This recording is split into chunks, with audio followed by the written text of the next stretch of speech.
The biggest thing that God has been teaching me in this past week is not to overcomplicate my relationship with Him.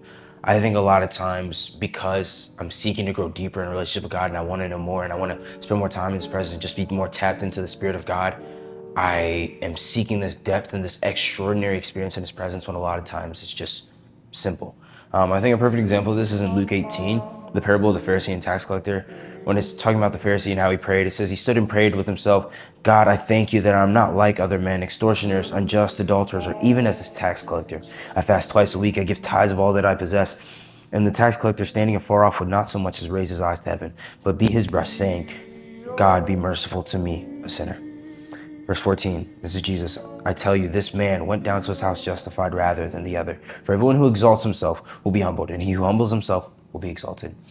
I think a key part of our relationship with God that I've missed, and I feel like that is so important not to miss, is humility.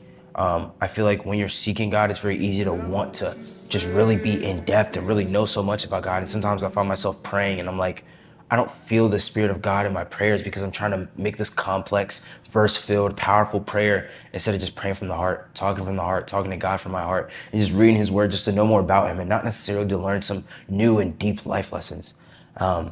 And I feel like when you have that mindset of like a relationship with God is a lot of effort, requires a lot of work, requires a lot of passion for God, but it's also very, very simple. And I feel like when you realize that, it really just helps you and carries you throughout your relationship with God, knowing that, yes, I have to put in work, but the Lord is the one who makes this possible. He's the one who carries me through and gives me the strength to seek Him on a deeper level. But yeah, that's just what the God's been teaching me. I really hope that helps some people, helps you guys, that y'all resonate with that. And as always, I love you and Jesus loves you more.